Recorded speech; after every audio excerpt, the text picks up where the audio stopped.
Welcome to News Splash and Fortress Media. Stay tuned as we take you through the news making the rounds today. I am Adedakbo Akinola.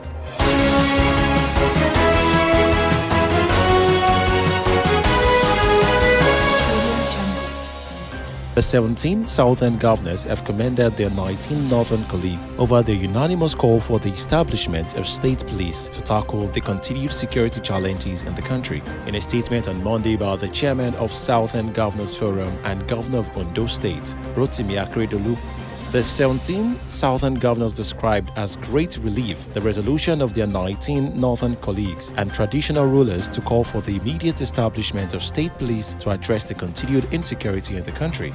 On September 12, 2022, the northern governors led by Governor of Plateau State, Simon Lalong, and traditional rulers in the region had met in Abuja and came out with a resolution calling for the establishment of state police to tackle security challenges in the region and the nation at large.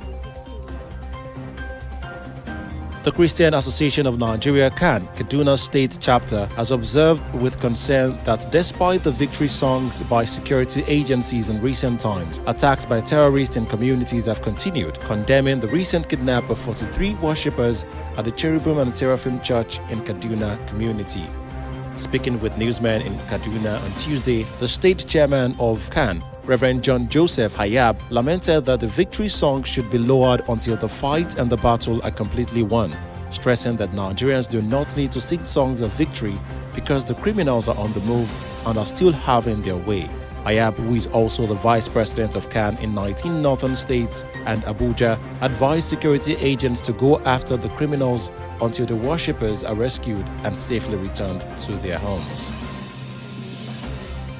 In Oyo State, in its quest to empower and engage youths with public discourse, specifically on the administration of the MAKINDE-led government, a professional group, Omitutu Initiative in Diaspora, OID, has launched its MAKINDE Annual Essay Competition 2022. It was gathered that the best piece will be awarded a sum of 200,000 naira, while the second and third prizes will attract 150,000 naira and 100,000 naira respectively, as the top 20 participants will be sponsored for digital skills vocational training and awards will be presented to top participants at an OID reception.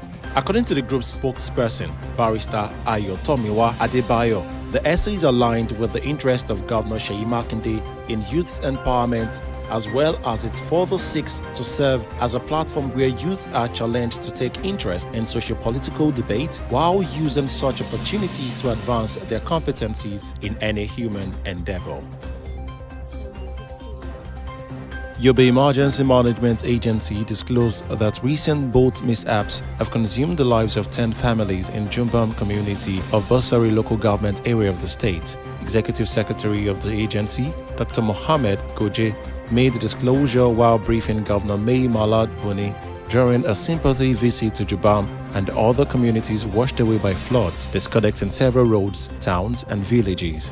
While in Jumbam, Governor Buni commiserated with the district head and community members of the colossal loss of lives in both mishaps.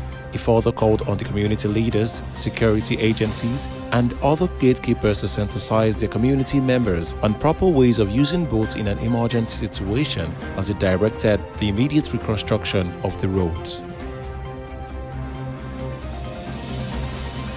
On the foreign scene, the Russian President Vladimir Putin said Moscow was worried about fresh clash between ex-Soviet countries, Armenia and Azerbaijan, calling on the historic foes to negotiate solutions to their border disputes. Putin said on Tuesday that he would want to note that any conflict scenario between countries close to Russia can cause serious concern. He further made a call that both parties should exercise restraint, strictly observe the ceasefire, and firmly follow the tripartite statement of the leaders of Russia, Azerbaijan, and Armenia. Fighting began last week between both countries, leaving more than 200 dead, the worst record since a war between both parties in 2020. The 6-week war of 2020 ended with more than 6,500 deaths and a Russian peace deal, with Moscow dispatching thousands of peacekeeping forces. In sport, fresh facts have emerged on why Joe Aribo is missing from Nigeria's squad for next week's international friendly against Algeria in Oran. On Saturday, a 22-man squad was published by the Nigeria Football Federation (NFF) with the Southampton midfielder not listed. A team official told newsmen that the midfielder asked to be excused from the game to settle in well at his new club. Meanwhile, Southampton coach Ralph Hasenhuttl believes the international break came at a perfect time for the Saints to analyze their recent performances and together work on their performances.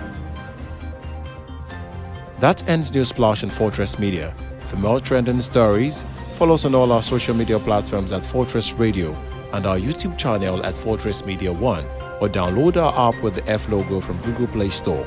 I am Adedakbo Akinola.